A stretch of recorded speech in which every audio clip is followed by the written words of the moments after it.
Apakah iya hidup frugal ujungnya pasti menyesal? Kita akan bahas di video kali ini.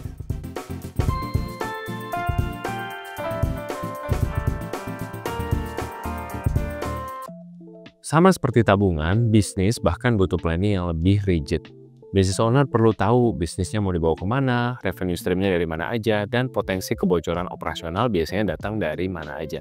Buat kalian yang lagi ngerintis bisnis, mungkin mikirin grand idea akan sulit karena sehari-hari masih hands-on ngurusin operasional bisnis yang sifatnya teknis, kayak bikin invoice satu-satu, cocokin data penjualan, catat uang keluar masuk dari mutasi.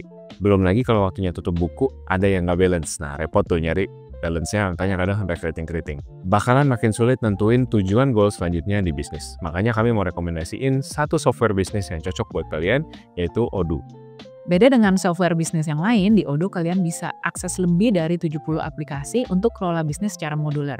Jadi bisa ditambah saat udah perlu, nggak perlu biaya tambahan.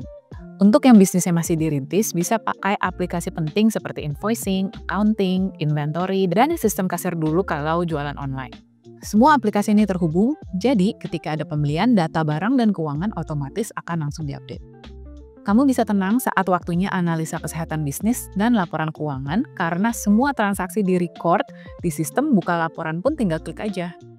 Saat bisnis sudah mulai berkembang, kamu baru mulai bisa tambahin app lain kayak manufaktur, website, project, HR, dan lainnya gratis. Karena emang pricing modelnya kayak gini. Buat kalian yang penasaran mau coba gratis atau mau nanya-nanya sama tim Odoo, silahkan klik link di description box di bawah. Hai guys, welcome back to channel podcast Samuel dan Claudia. Gue Samuel dan ini istri gue Claudia. Kami pasangan suami istri kantoran dalam perjalanan memaknai financial independence. Di channel ini kalian akan menemukan video-video seputar karir, keuangan, adulting, dan topik-topik menarik lainnya. Jadi kalau kalian suka dengan apa yang kalian tonton hari ini, jangan lupa untuk share video ini, komen di bawah, dan juga subscribe untuk support terus channel kami. Tadi pagi Clau share satu postingan di Instagram tentang seorang kakek-kakek di Jepang yang dia seorang yang frugal ya. Dia seorang yang frugal dan dia seumur hidupnya dia hidup hemat, bahkan sampai dia menemukan pasangan hidup pun dia ketemu istri yang hemat juga. Jadi dia punya kebiasaan tuh dia tinggal di apartemen yang murah, sengaja rumahnya jauh, tapi yang penting rentalnya murah. Terus setiap hari tuh bawa bekal ke kantor. Terus dia juga kalau sama istrinya tuh selalu piknik ke tempat-tempat yang gratis gitu ya, nggak ngabisin uang banyak. Dan kalau jalan-jalan pun dia pasti selalu pilih tiket dan jalan-jalan yang murah. Terus dia juga nggak pernah beli rumah, nggak pernah beli mobil. Dan akhirnya dia berhasil menabung sekitar 440.000 US dollar. Ini sekitar Kita berapa ya? 8 miliar. convert dulu. 440.000. Iya, 7,3 M. Ya, sekitar 7 miliar lebih sedikit. Tapi kemudian istrinya meninggal setelah sakit parah dan meninggal relatif muda ya, di usia 66. Dan dia shock dan sangat sedih tentunya. Terus dia bilang dalam artikel ini quote ya, kata-kata dia ya, "I wish my wife and I could have relished traveling more and eating in restaurants. But time cannot be turned back. What is the meaning of life with only money left?" He added. Terus yang menarik, kan artikelnya digantung di situ biasa kan, biar orang komen, biar orang ngomong kan. Nah, yang menarik baca komen-komennya. Jadi yang kalau buat aku yang menarik adalah orang-orang yang langsung menyalahkan seakan-akan menabung itu jahat. Seakan-akan nggak boleh menabung, seakan-akan apalagi terus ada yang mention buku Die with Zero ya. Ini buku juga bagus, cuman buat aku agak ngawang-ngawang jujur baca Die with Zero karena prinsipalnya itu udah baca belum? Belum. Ya. Jadi dia ngukurnya tuh happiness gitu. Capitalnya tuh dia sebut istilahnya apa ya? Pengalamannya diukur it's your happiness capital atau apa gitu. Jadi instead of money, we should measure the experience everything with how happy we are when we are experiencing it. Which is rancu ya gitu. Kalau misalkan uang kan kita bisa tabung, kita bisa lihat angkanya menambah gitu. Kalau happiness capital, apakah kita nyatet di dalam satu ledger yang nanti satu hari happiness capitalnya nambah jadi berapa juta, terus bisa diapain? Jadi buat aku David Zero oke, it's a good concept. Tapi kemudian orang menjadikan itu sebagai ya udah makanya nggak usah nabung, nikmati aja hidup. Itu juga menurutku kok salah ya gitu. Kok arahnya jadi ke situ. Dan ada beberapa komen-komen di postingan tadi yang meng-quote buku David Zero, bukunya bagus gitu, nggak usah ninggalin uang ke next generation, habisin aja. Nah, aku juga nih kakekku habis meninggal, terus sisa uangnya masih banyak ternyata dan aku kesel banget, harusnya kita habisin aja uangnya gitu segala macam sama hidup. Ya menurutku that's another extreme of the extreme take of this situation dan menurutku nggak ke situ juga harusnya ya, cara pandangnya. Kalau menurut kamu gimana? Sebagai yang ngirim, apa yang membuat kamu ke-trigger untuk ngirim? Iya betul sih komen-komennya, karena ada yang bilang, "Maksudnya gimana nih? Apakah maksudnya selama piknik-piknik atau makan bekal lu bawa dari rumah, lu nggak menikmati gitu ya selama ini?" Padahal kan, mungkin lu ngeliatnya itu kayak biasa ya, bisa piknik. Piknik, piknik doang lah, mestinya traveling gitu kan around the world gitu, atau mestinya makan di restoran aja. Tapi for some people they genuinely love kan to do To go on piknik, to picnics. do outdoors, untuk masak di rumah dan mau makannya sendiri itu they genuinely love gitu, ada. Mhm. Nah memang kalau misalkan jadinya si bapak ini menyesal menyesal kenapa nggak gue lakukan itu dulu, menurutku sih ini agak jadi stretch-nya itu mungkin dengan nabung juga jadinya agak jauh gitu ya. Mungkin yang harusnya si bapak ini lakukan adalah ya dia be honest with himself. Sebenarnya yang dia suka apa sih? Apakah dia suka jalan-jalan ke luar negeri misalkan gitu ya, terus selama ini dia, "Oke aku mau nabung." Atau, dia sebenarnya seorang culinary lover gitu ya, maunya sebenarnya kuliner ke sana sini, tapi ya udah demi menabung. Nah itu juga yang mungkin kita harus pertanyakan ke diri sendiri, sebenarnya what makes us happy genuinely, Ya. ya kan? Mmm, Again realistis nggak bisa dipungkirin kita hidup perlu uang ya, nggak mungkin juga kita, oke saya suka misalnya suka kuliner terus oke, all out tiap hari kuliner terus, nggak ada budget ya, limitless, itu selain, berbahaya untuk kesehatan fisik, berbahaya juga untuk kesehatan dompet ya. Jadi sebenarnya ya kalau emang udah tahu sukanya apa ya dibudgetin, gitu ya. Memang again kita juga harus realistis, ada hal-hal yang mungkin kita suka banget nih, mungkin ya kita suka banget, cita-cita aku dari dulu aku pengen ke Amerika Selatan, ke apa, Brazil. Brazil, ke hutan apa tuh, Amazon. Amazon, explore ya, contohnya dia explorer, suka hewan. Tapi belum bisa nih, belum ada uangnya kan jauh banget ya tiket aja Amerika Selatan. Ya udah itu nggak apa-apa ya kalau kamu suka, jadikan itu financial goals. Ya, jadi nabung, kalau nabungnya udah achieve ya pergilah gitu ya, nikmatilah. Nah yang seperti si bapak ini lakukan, dia nabung nabung nabung, karena ingin financially stable. Nah tapi financially stable itu is not a financial goal. Nah ini sebenarnya sesuatu yang Quote to quote, "Being financial stable is not a apa financial goal." Coba dijelaskan. ya, karena aku pun juga dulu seperti ini ya mikirnya, kayaknya juga pengennya pokoknya nabung-nabung aja deh, semua yang bisa ditabung, ditabung, nggak usah lah yang, self reward dan lain-lain itu entar dulu aja, pokoknya pengennya stabil, pengennya ada tabungan yang banyak, jangan sampai ada apa-apa terus, harus minjem saudara atau nyusahin orang pun jangan sampai. Nah, mungkin ya ini karena background keluargaku kecilnya juga susah sama kayak si bapak tadi ya, si bapak itu juga, dari keluarga miskin, jadi dia juga trauma gitu, nggak mau hidup kayak gitu lagi. Nah, aku pun juga begitu, sampai suatu hari kita ketemu financial planner ya. Nah, si financial planner ini bilang, "Kita kalau nabung itu harus ada financial goal-nya, jangan ya financial stable itu bukan goal. Kamu mau punya uang biar nanti amit-amit kenapa-napa nggak ke saudara, it's not a financial goal," gitu ya. Financial goal itu contohnya apa? Contohnya mau ini dana pensiun gitu ya, atau tadi kayak jalan-jalan misalkan mau beli rumah, mau nikah, mau sekolahin anak di luar negeri dan sebagainya, nah itu financial goal. Jadi jelas gitu loh angkanya sebenarnya butuh berapa. Nah udah tahu angkanya butuh berapa kan jadi ketahuan nih, oh ya mau dipakainya berapa tahun lagi, aku tiap bulan harus nabung berapa. Jadi ada jelas kegunaannya gitu ya, kan smart smart gitu ya, smart goal. Specific, measurable, achievable, relevant, time bound. Ya Google sendiri aja lah, udah umum smart goal. Ya, jadi kalau misalkan ngawang-ngawang ya, saya sekedar mau hidup nyaman itu tidak financial goal, ya nyamannya mau kayak gimana, mau rumah berapa lantai nih, misalkan mau di daerah mana, mau mau punya misalkan mau punya dayang-dayang berapa orang gitu, itu boleh ya. Atau ya yang tadi dipakai contoh kamu kan, yang kamu bilang saya mau sekedar financially stable, itu bukan financial goal, kan jadinya hidup dalam ketakutan gitu kan. Stabilitasnya tuh sampai Nggak kapan, kehitung, nggak sampai tahu sejauh ya. mana gitu. Gara-gara gua nggak punya financial goal yang jelas, yang akhirnya dikejar stabilitas, tapi kan begitu kita stabil di satu tempat kan pasti ada ketakutan baru kan yang muncul kan, karena nggak ada. Cukup nggak Iya, nih gitu karena nggak dihitung ya. betul, karena nggak ada financial goal yang jelas, jadi susah untuk mencapainya gitu. Apa yang Iya. mau dicapai nggak jelas kan. Betul, karena ya seperti si Bapak tadi maksudnya seumur hidup mungkin sudah kerja keras, hidup hemat, sampai akhirnya punya tabungan 7,3 M itu, tapi habis itu bingung ya, aku mau pakai buat apa? Gitu. Jadi harus jelas ya tujuannya apa nih financial goals-nya. Iya, dan balik lagi sih ke komen-komennya di mana kayaknya mereka mengkondon the act of savings gitu ya. Uang nggak boleh disimpan, dinikmati. Eee, Menurutku kita juga agak susah ya menilai cerita ini dari satu potongan artikel aja, tapi aku yakin sih dalam kehidupan si bapak ini bersama istrinya dia pasti ada momen-momen yang dia happy, dia seneng gitu. Jadi mungkin sebenarnya bukan masalah hidup si Bapak ini frugal banget ya, tapi menurutku masalahnya adalah mungkin si Bapak ini nggak tahu frugalnya itu untuk apa, nggak ada tujuan. Nah, goalnya nggak ada dia nggak tahu mau menuju apa, goalnya apa, mungkin dia nggak tahu yang bikin dia happy apa, jadinya ya udah nabung for the sake of nabung.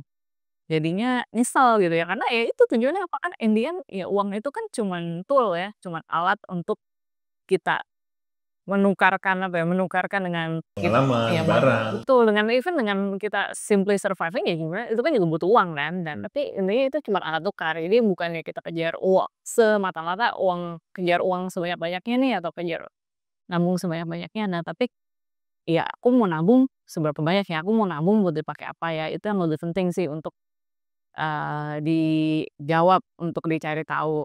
Mungkin buat kamu yang berangkat dari scarcity mindset ke sekarang berusaha punya lebih shifting ke financial goal gitu. Kan kamu yang lebih hemat kan orangnya kan. Bagaimana caranya untuk kamu shifting pola pikir? Mungkin itu bisa useful buat audiens. Bisa ceritain apa yang mengubah mindset kamu untuk, oh saya nggak bisa nih, saya hidup on a survival mode seperti ini. Saya harus Iya. bisa set financial goal yang jelas dan bisa menikmati itu apa? Mmm, ya pastinya banyak hal ya. Salah satunya, ya mungkin menikah dengan Bapak nih, kalau Sam ini yang sangat enjoy life dan FOMO. Ya dulu kita sangat-sangat ini ya, sangat-sangat survival mode ya bisa dibilang dulu kita hidup benar-benar in survival mode. Jadi dari sebelum nikah ya, jadi dari awal pacaran mungkin bahkan ya, kita berdua ya udah, nggak aneh-aneh, nggak makan di restoran ini itu, nggak belanja-belanja baju ini itu, pokoknya ya udah kerja kerja kerja, pergi pagi pulang malam, tiap hari bawa bekal, naik kendaraan umum. Terus sampai akhirnya, oh ya nabung bisa bayar nikah sendiri, oh ya nabung bisa beli rumah sendiri, oh bisa beli mobil sendiri. Nah, habis itu juga punya rumah juga kita survival mode banget nih. Udah pulang kerja, bersihin rumah sendiri, masak sendiri, nggak ada Mbak sama sekali. Bertahun-tahun ya itu ya. Sampai akhirnya hamil, terus punya Hana, nah itu juga awal-awal masih sama tuh. Eee, Waktu itu kayaknya ada Mbak pulang hari seminggu sekali. Ini bener-bener buat yang susah lah yang untuk kerjaan-kerjaan cuci kamar mandi, dulu Sam loh yang cuci kamar mandi sendiri, aku yang sapu pel, setrika, pokoknya semuanya kita kerjain sendiri gitu. Tapi sampai satu titik, wah ini kita udah kayak orang gila ya gitu, kerja capek banget ya, udah kerja, terus habis itu kita bersihin rumah sendiri, terus habis itu ada anak juga, tapi maksudnya tapi uangnya ada gitu ya, terus uang sebanyak ini terus ya buat apa ya, kan harusnya kita bisa hidup dengan lebih nyaman ya, maksudnya bisa punya kualitas hidup yang lebih baik, mungkin jadi ka nggak terlalu capek, karena kalau capek kan tegangan tinggi ya, jadi emosional juga, terus kita jadi berantem terus, apa worth it ya? Mmm, jadi, menikah dengan pasangan jadinya berantem terus, terus jadinya ke anak juga jadi nggak sabar, karena terlalu banyak yang di-handle sendiri. Padahal sebenarnya di titik itu kita sudah mampu untuk bisa hidup dengan lebih nyaman. Ya. Ya akhirnya memang ini harus dibiasakan karena aku tumbuh tidak dengan pembantu. Jadi sampai hari ini pun kalau ada pembantu yang masih ada pembantu pulang hari, masuk seminggu 3 kali, sampai hari ini aku pun susah kalau minta tolong dia atau nyuruh-nyuruh karena nggak biasa. Jadi Sam yang tumbuh dengan pembantu, Sam yang bantulah untuk briefing, "Oh ya Mbak, hari ini ya." Terus misalkan Mbaknya kalau ada yang kurang atau ada kesalahan, Sam yang menegur gitu, karena Kalau nggak enakan orangnya. nggak biasa.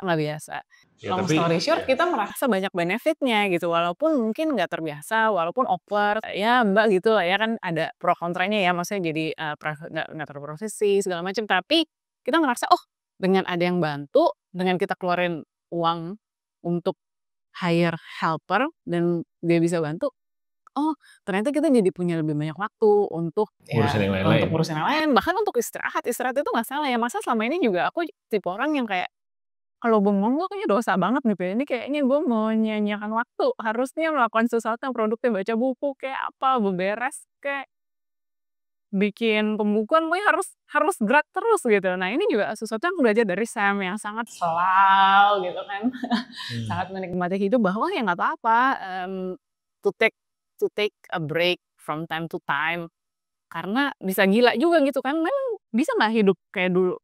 Kerja, habis kerja, ngurus rumah, ngurus anak gitu ya, bisa itu dilewatin kok bertahun-tahun berdua.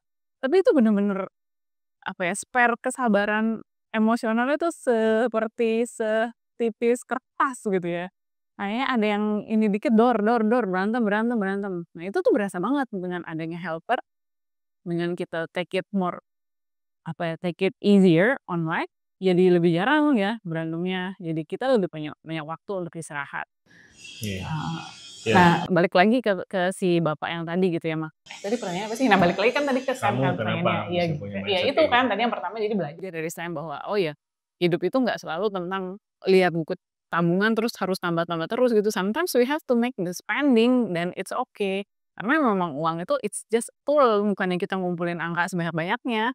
Tapi kita kan we are living a life, we are going on this journey, ya gimana caranya kita enjoy juga gitu ya jadinya, bukan cuman, kumpulin angka sebanyak-banyaknya. Nah terus yang nomor 2 juga aku, ngelihat papaku stroke stroke di saat, waktu itu udah mulai kondisinya udah mulai membaik finansial. Jadi waktu itu adikku dua-duanya udah mulai kerja, nggak lama papaku stroke gitu. Dan waktu itu kita mikirnya, ya itu ya, apa, wah sayang banget papa stroke, if only papa masih sehat, masih bisa diajak jalan-jalan, main dengan cucu, sebagainya. Jadi it's such an unfortunate event ya.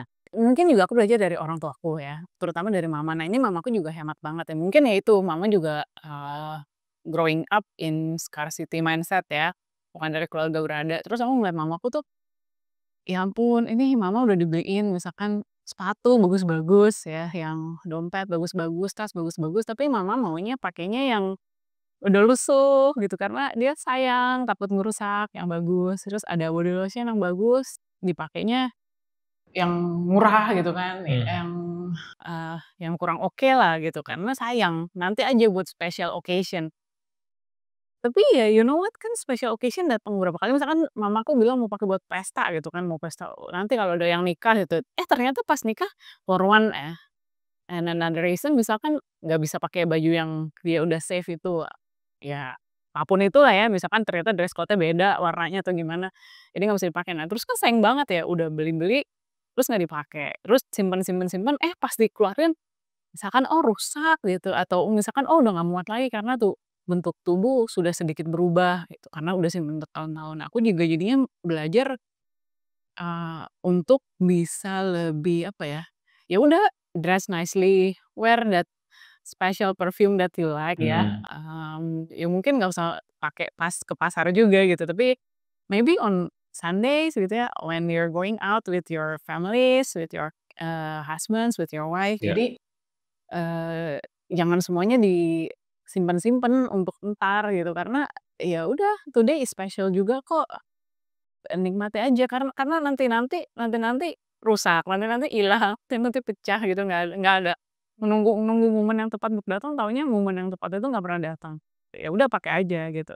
Tapi balik lagi ke kakek tadi ya, menurutku kita harus balance lah intinya, kapan harus nikmati hidup, kapan harus nabung, dan aware juga sama musim hidup kita sekarang tuh lagi di mana. Kalau kita sekarang lagi musimnya cangkul gitu ya, belum musimnya manen, lagi nyangkul tanah nih, lagi gemburin, lagi awal-awal karir, ya nggak salah lah kalau kita hidup frugal, kita lebih cermat ngatur keuangan, kita pinching pennies, bawa bekal ke kantor, ya kopi nyeduh sendiri dan segala macam. Jangan diketawain teman-teman yang kayak gitu. Mereka lagi berjuang. Lagi berjuang dan musimnya emang lagi di situ.